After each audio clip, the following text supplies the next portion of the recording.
Hi, I'm Chuck Wooden, and I'm joined by my co-host, Monique Melanson-Hunter, and you're watching the Veterans Corner.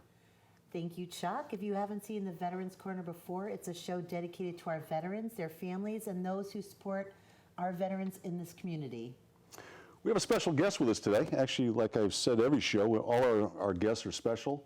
They have some really great messages, great benefits for our veterans. And today we have Vet Fuel. Vet Fuel, actually we're going to let Andrew tell us all about that, but we have Andrew Messore. I said that right? Sure. I always mess up names, Andrew. I always do, and we're going to go by Drew. But what's your titles? You're the CEO. CEO of Vet Fuel. And what I also saw the MPH. Right. I have a master's degree in public health and a master's degree in urban planning. Okay, beautiful. You know, it's great to have you here. Thank you. We've talked a lot on the phone. Yes, we have. When we had the round table over there, we were able to shake hands, but it's a little bit. I'll shake his hand. Yeah, there you go. Thank you. Thanks, Monique. Thanks for being on the show, Drew. Yeah, thanks for being here. Military background. Are you a veteran? No, I was raised by a veteran who was a satellite communications specialist that was embedded with Navy SEAL Team 5. Yeah.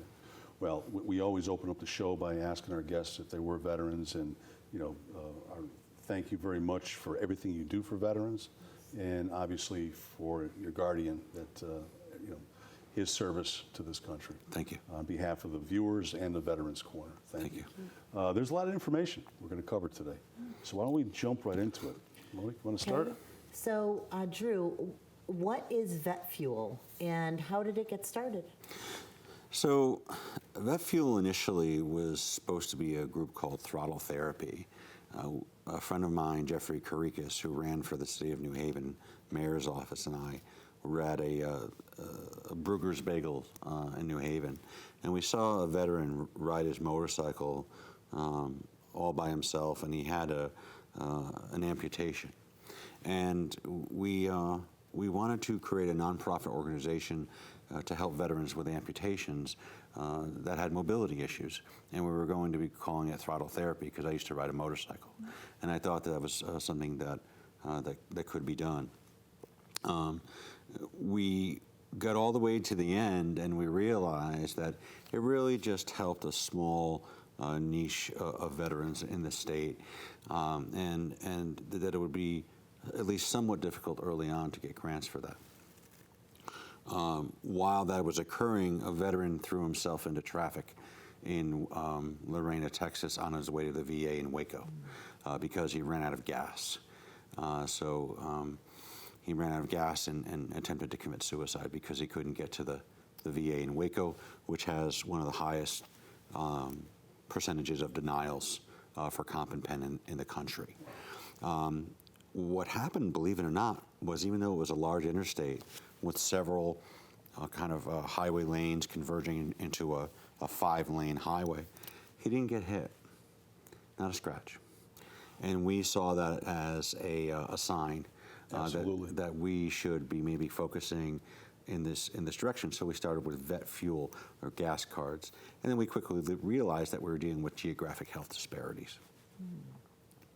That's we hear about those issues all the time around VA centers, and the amount of volume actually that the veterans that they're dealing with, PTSD and all that. And the thought that they can't get to those services, that's a real shame. When we started discussing the project with Yale, one of the things that they said was, we want you to create, maintain, and preserve an ever-present beacon of social justice for Connecticut's veterans. And I said, well, how would you like me to do that? Yeah. And they said, do it whichever way you wish. Yeah. And we realized very quickly that there are veterans in Winsted and Ashford and Union and Pomfret and, the far corners right, of the state. The far corners of the state that physically can't get to care.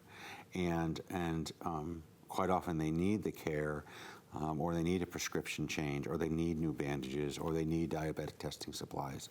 And they can't get the services that they need because they physically can't get there, and we're hoping to change some of that.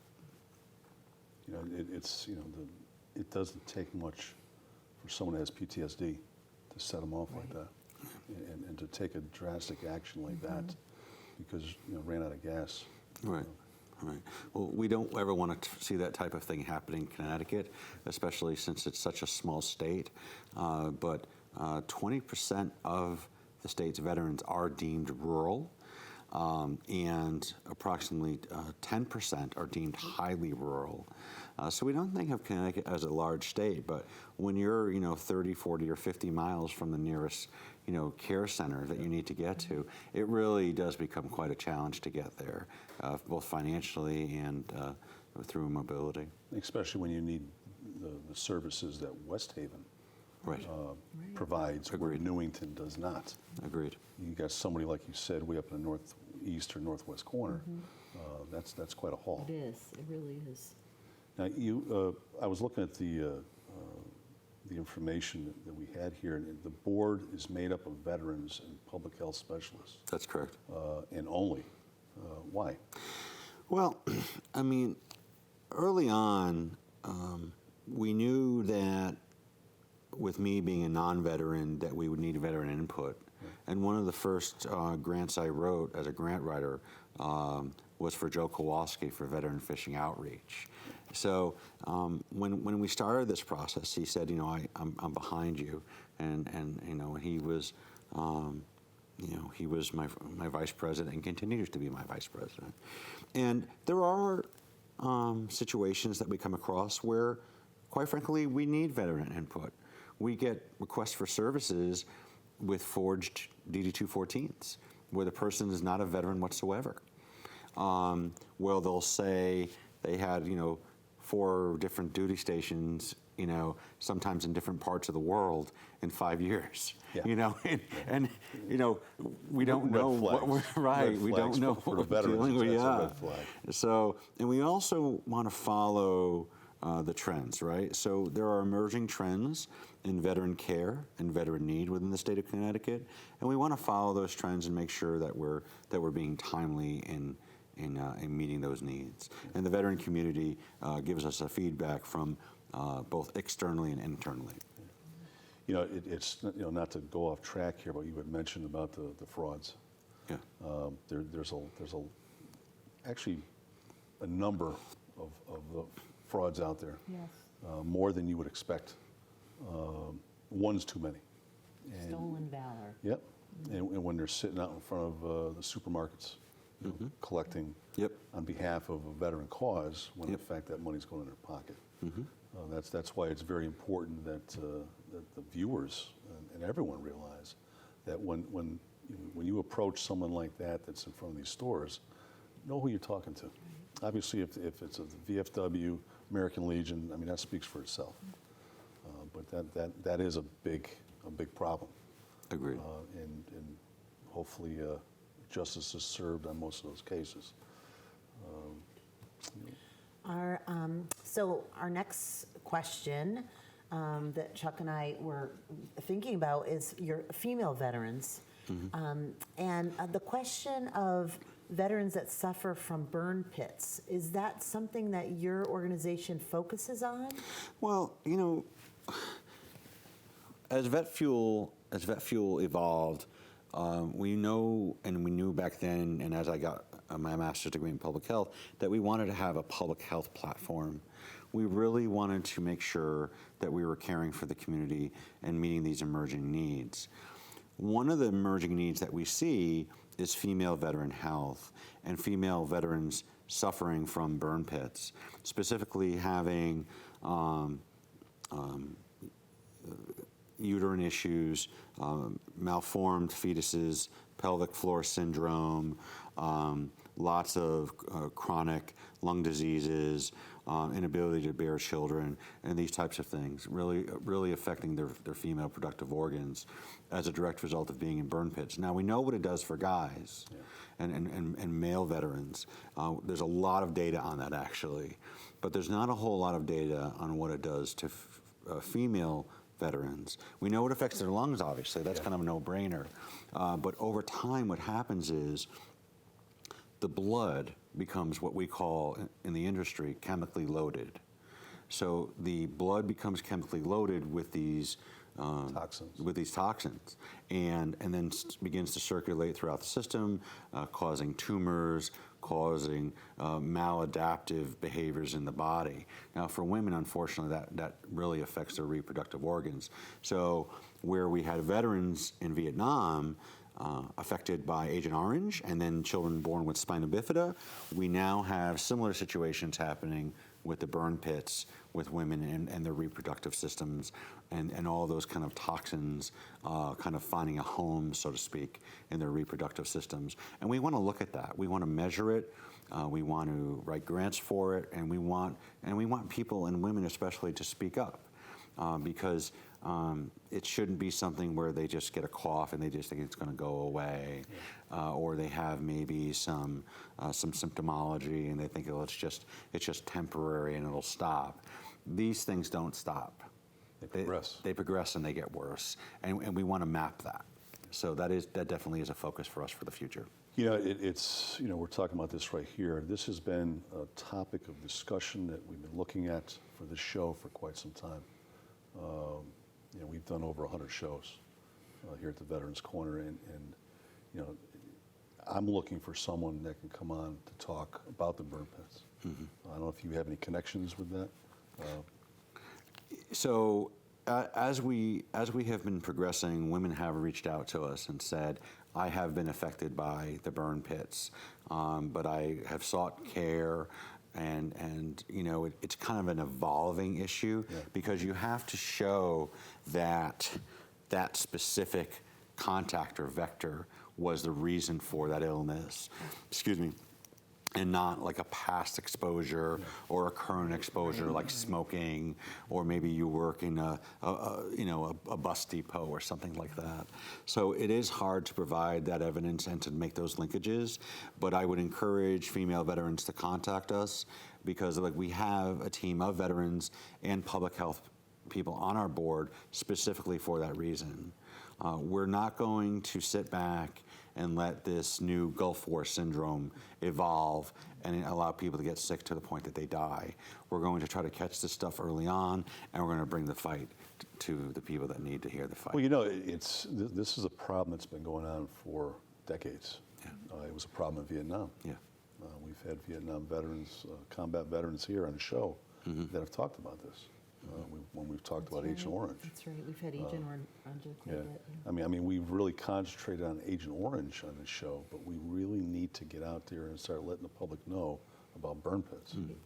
As our mission with female veterans and burn pits evolves, I will be more than happy to reach out to the clients we work with and see if they'll come on to talk more about their story. That'd be great.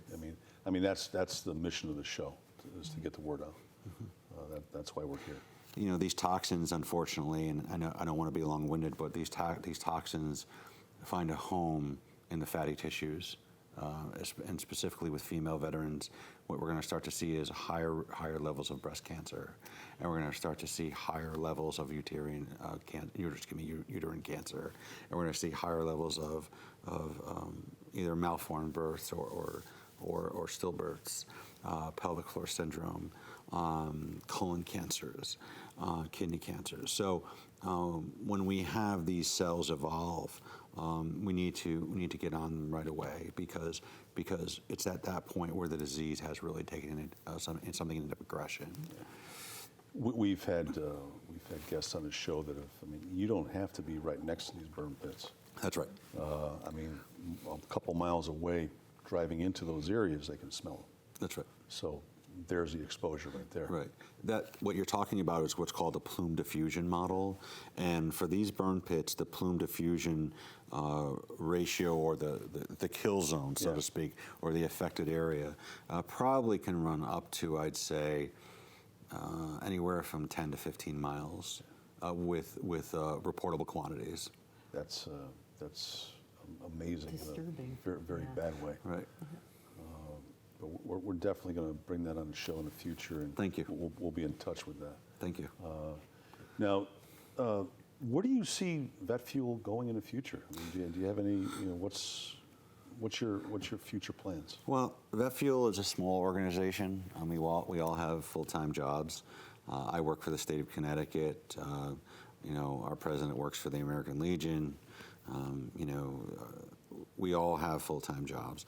However, we all try to follow the trends and try to insert the most help in the areas that need it and give help that feels like help in a very kind of short and an aggressive way.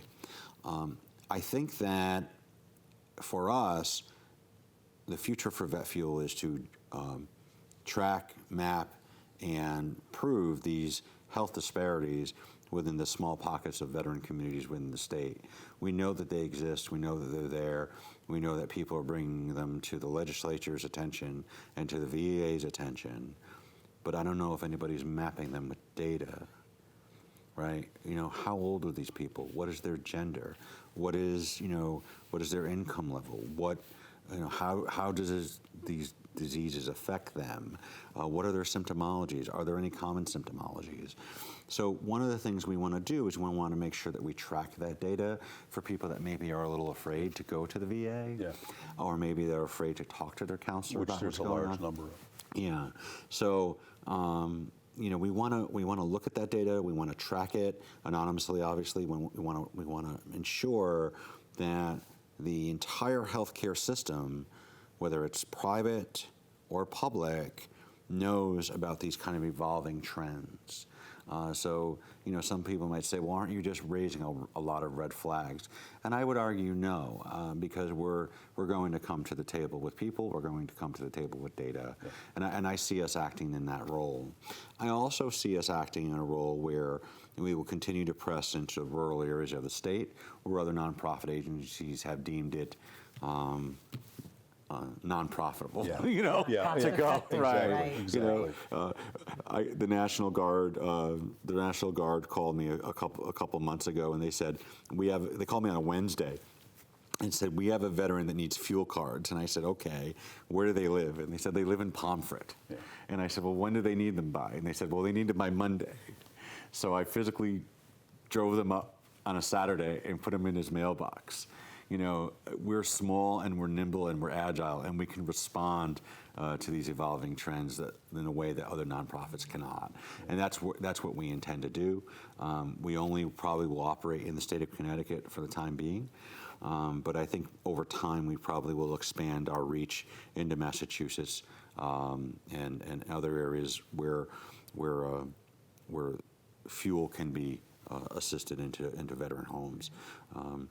The Joe for Oil program, for instance, under Senator Kennedy, that was a very lucrative program in which billions of dollars in free heating oil was given out to poor families in the Northeast. Yeah. I don't see why we can't do something for veterans in the same way with gasoline. That's been a major, major problem over the years on how veterans have been treated versus other groups. I agree. It's really heartbreaking to see veterans have to stand in line and give their information and then wait some more.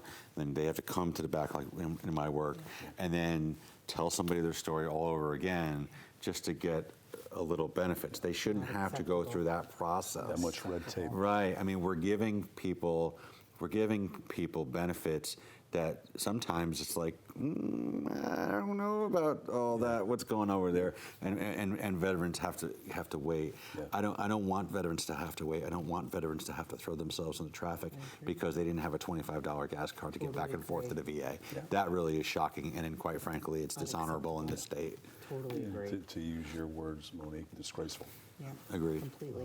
I mean, that's you were talking about data, and it's so important to have that data, because that's the only way you're going to be able to go forward to get all these wrongs righted, is to have data, because that's what they go by. Yeah. That's right. You know, when I see things on TV and some of these different social service programs that we give out to people, and I ask myself, what have those people done for this country? And I ask myself, why can't veterans get the same amount of care or the same amount of service? Why has it taken people so long to kind of get the message? How many more veterans have to die? In the state of Connecticut, 49 veterans committed suicide in 2014. I mean, that's a big number. It's a big number, and if you sit there and you look from coast to coast, it's an absurd number, and that's daily. And Chuck and I agree completely with what you've said. That's one of the reasons that we're sitting here right now. You know, we've only got a couple minutes left, and you know, let's. I want to ask him about the foundation. So, is it true that you have a foundation that may be backing you up on a yearly basis? Yeah, it was really exciting. It came out of nowhere. So Patrick Dunleavy over at Bloom Shapiro is our pro bono accountant. And I met him at a coffee shop years and years ago. And he has been invaluable to our organization and given us so much good pro bono advice. He actually emailed me like 20 days ago and said, Drew, I have this financial advisory group that would like to back a veteran organization on an annual basis, and I was thinking of you, and we really should meet. And I was like, sure, Yeah, thank you. absolutely. You know, and things have really been moving in that direction. I just wrote a grant. It wasn't even an application. They don't even have an application process. You have to send an email, and if they like your project, they fund you. I sent 6 lines of text in an email and got a check for $5,000. Nice. So we're really coming up strong, and people are really starting to see the good works that we're doing throughout the state, and quite frankly, believing in our credibility and what we're trying to do and what we're trying to accomplish for veterans. And I think that, you know, the solution of giving someone a fuel card can change their life. Something as small as $25 could get that veteran to an appointment that he needs to get to, could change his life. I think that's huge. And I think people can buy into that. I think it's a visible thing that people can buy into and think, that's a way I can make a difference. So I like that a lot. Thank you. We're going to go. We started something new just recently. We're making announcements for upcoming events, and I tell you what, we'll start off with your event on the 17th. If you can give the viewers a brief. Sure. So we got a grant from the New Britain Community Foundation. Excuse me, the Community Foundation of Greater New Britain, my apologies, and the Worth Foundation to do an event for discharge upgrades. We're going to have an event from 12 to 3 on August 17th at the Berlin American Legion Post 68. Yukon Veterans Center is going to be there. The National Veterans Counselor for Legal Redress will be there. Senator Murphy's office will be there. And we're going to be showing veterans how they can get discharge upgrades. There are 800 veterans in the state of Connecticut that have other than honorable discharge status, and we want to make sure that they're getting the care that they need. So it's an informational session. We announced we announced it at the last 2 shows that we've done, did, so right. we want to make sure your word is getting out. Thank you. So I have Forever in My Heart, the organization that we've had on the show a few times. They are on September 28th, 2019 at Foxwoods. It's their 3rd annual charity gala. It's going to be phenomenal. They have a band, Gypsy Dream Orchestra, and I'm planning on going, Chuck. Yeah, well, maybe I'll see you there. I would love that. The next thing we have is Stand Down 2019. It's Friday, September 20th, 2019, from 8 a.m. to 2 p.m. It's at the Connecticut Department of Veterans Affairs and Rocky Hill campus at 287 West Street in Rocky Hill. There's a number of programs, services that are available there. If you have any questions, this is the place to go. So would that be, actually we got one more quick one. Warrior Wellness Trail Ride. It's to benefit one of our past guests, Operation Warrior Horse, Healing Hoofbeats of Connecticut.